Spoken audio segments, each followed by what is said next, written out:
Hi everyone, welcome. Today, sadly, we are going to talk about the worst day of the cruise, of any cruise, and that is debarkation day.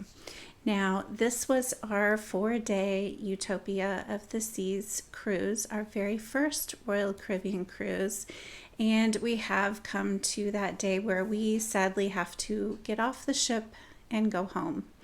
But we decided to do something a little different for this particular day, and I'll explain more in just a few minutes. But first, I wanted to make sure that I introduce myself. My name is Jonna, and here at Blue Coach Travel, we talk about ocean cruising and all things Disney. And of course, we give you some tips and tricks of how to have your best vacation possible. Now, don't forget to hit that subscribe and the bell notification so you know when we have any new content. So this day started out really early because we had to meet in the main theater at 7:30 a.m. because we were doing something that we have never done before, and that is to take an excursion on the day of debarkation. Now, we did this because we had a flight that was leaving later in the day. The flight was leaving just after 5 o'clock. And so rather than sit at the airport for hours, we decided to take an excursion. So the day started out at 6 a.m. when we got up to get ready for the day. Now, we had left our luggage, our main checked bag, outside the night before. So the only thing that we needed to deal with that day was our carry-on luggage, and that's where we had all of our important stuff. We had all of our travel documents, all of our medication was in there, anything we needed to get ready for the day, all of it was in this carry-on bag, and it was a much smaller bag. And this is important because we have to carry that around with us for the day. So once we left our stateroom, that was it. We weren't going back. So whatever we had with us, we were carrying around for the day, or at least for the morning until we got off the ship. So keep that in mind. That is, unless you want to be lugging your luggage around, you want to leave it out the night before. So first up was to get coffee. So we went down to the Cafe Promenade to get our included coffee. Now I say included coffee, it was a specialty coffee, but because we had the beverage package, the deluxe beverage package, we were able to get specialty coffee included. And you can even get that on the day that you are debarking the ship. So we went down and got our jolt of caffeine, and then we went down to the main dining room for breakfast. Now, the reason we went to the main dining room is because we had purchased what's called the key, and that is one of the benefits of the key is to have debarkation breakfast in the main dining room, where it's just very nice. You get to order from a menu, and you have a nice quiet place to sit and enjoy breakfast. One pro tip, the hash browns that were on that plate, those are the best. And I was very worried. Like I said, this was our first Royal Caribbean cruise, so I was very worried that they wouldn't have those, but luckily they did. It's my favorite part of a cruise breakfast. Now, after breakfast, we made our way to the theater where we were supposed to meet as a group for the excursion. Now, that we got there, like I said, we needed to be there at 7:30, and we got our instructions, what we needed to do next, and we left there about 8 o'clock. Next stop was to get our luggage. So once you take that long walk to debark the ship, it's a great walk when you get on the ship, but it's just a long, depressing walk as you are leaving the ship. You get into a big open area that has luggage everywhere. But the day before, you had received luggage tags that will tell you which location to go to find your luggage. Now, pro tip, If you have a black suitcase, it is going to really blend in with the sea of other black suitcases. So make sure you do something to identify it. Maybe put some ribbon on it, those little pom-poms, a very bright luggage tag, something that's really going to make your luggage stand out so you can find it a little bit easier. Unless you're just wanting to have that movie Meet Cute where you get your luggage switched and end up finding the love of your life. Since I already have the love of my life, I wanted to make sure that I found my luggage. So I actually have luggage that is a different color. So it's easy to find. Now, the next stop was to follow the instructions that we were given and meet our bus outside that was going to take us on our excursion. Now, what we were doing, since we were leaving from the port of Canaveral, one of the excursion options was to go to Disney Springs and be able to spend the day there. And that is the option we choose. There's another one where you can go to the Kennedy Space Center, where we really thought about that one, but we decided to hang out and kind of have that extra Disney magic before we left back home. Now, we left pretty close to 8:30. We just had to wait for everybody to get on the bus, our luggage to be loaded underneath.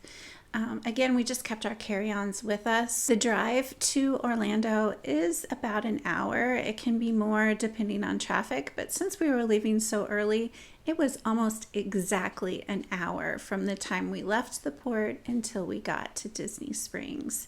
So once we got to Disney Springs, they just gave us instructions of, where we were to meet, which was very easy because it was exactly where we were dropped off, and then what time to meet so that they could get us to the airport in plenty of time to board our plane. Now, the great thing about this excursion is we didn't have to worry about our luggage. It was safely left on the bus as well as our carry-on luggage. So really, you just had to take whatever purse or personal items or anything that you wanted to bring with you. So we were off to enjoy the day at Disney Springs. Now, this is something that you might want to do a little bit of research ahead of time because there is a lot to do. There are dining locations, there are shopping locations, and there's other types of entertainment, some that are very unique to Disney Springs.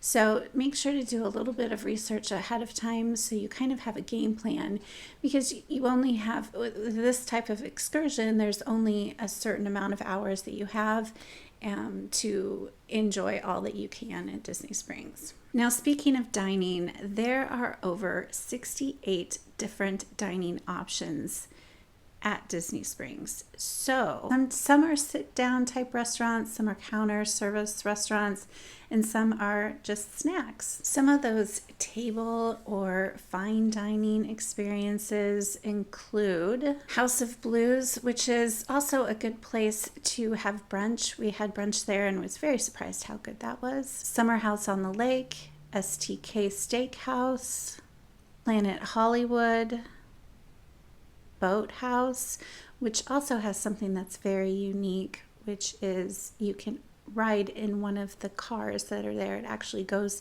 out onto the lake that's there. That is an additional charge, but it's something very cool and unique to do. Some fun family restaurants include T-Rex and Rainforest Cafe. And then there's quick service restaurants or counter type restaurants. One of our favorites at Disney Springs is in this category, which is the Polite Pig. If your Disney vacations include the dining plan, you can use that at most restaurants at Disney Springs, including the quick service restaurant. And that's one of our favorite hacks, is to go to the Polite Pig because it is a quick service credit, but you get so much for that credit. And we actually, during this day, ate at a quick service restaurant, the Chicken Guy. And then there is some other snack options. One of the famous ones is Gideon's. bakehouse, which has these cookies that look just amazing. Now, I have to eat gluten-free, so this is not a place that I have stopped at. Instead, I have gone to Aaron's Bakery, where I'm able to get some very yummy gluten-free treats. Now, of course, there's a lot of shopping that include the Star Wars Galaxy Outpost, a Marvel store, an M&M store, Lego store, a fun Christmas shop, and of course, the big one, World of Disney. You also see some shops that are very similar to the ones that you see back home. There's other entertainment options as well, like a carousel, a balloon that you can actually take a ride in, and there's even a Bibbidi Bobbidi boutique location if you have some little prince or princesses that want to get a royal updo for the day. Now, this trip was the first time that we were using TSA PreCheck, and on our way here, it was a bit of a wah-wah because there really wasn't any kind of a line at all. Well, MCO did not disappoint on having a line for security. This airport is known for being incredibly busy, and it definitely was on this day. So we were really excited that we just had to wait behind a couple of people instead of a really long line for security. And really, we didn't have to wait very long, and we were on our plane and on our way back home. Now, to the question on whether I thought that getting this excursion was a good idea. And I would say definitely yes. And I kind of alluded to the reason why in the beginning of the video, and that's because that day, that last day, if you're getting off the ship, it's already disappointing enough, but then to go and have to sit at the airport for hours just to wait to be able to go home, that's not very much fun. So, when you are booking a cruise, they do suggest that your flight back home, if you're leaving the same day, should be in the afternoon.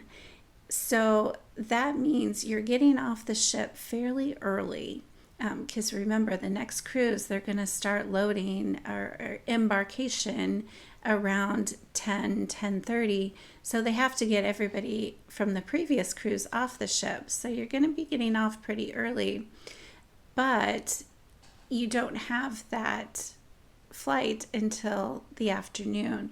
So by booking a little bit later flight at 5 o'clock, not only did we have time to do something on that last day, but we also saved a little bit of money because usually later flights equal better value. Now, even though we did get off the ship very early, that's not something that you want to bank on. Any number of things could happen, so you do want to make sure that you have at least an afternoon flight going home, just in case. Now, another positive of having this excursion was, just to kind of have something to do that was fun, something we enjoyed. We really do like Disney, so we got to have a little bit more of that Disney magic before we had to go back home. Disney was just one of the options. Now, usually the excursions on debarkation day, there's not a whole lot of them.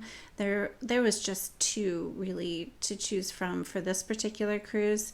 So it just depends on the port, what's available. But as you're planning your vacation, check that out and see if that's maybe an option for the day that you leave. So that wraps up our last day of the cruise. So if you enjoyed today's video, don't forget to hit that thumbs up button and that subscribe. And also leave a comment below and let me know if you would rather go straight to the airport or if you would like to take an excursion on your debarkation day.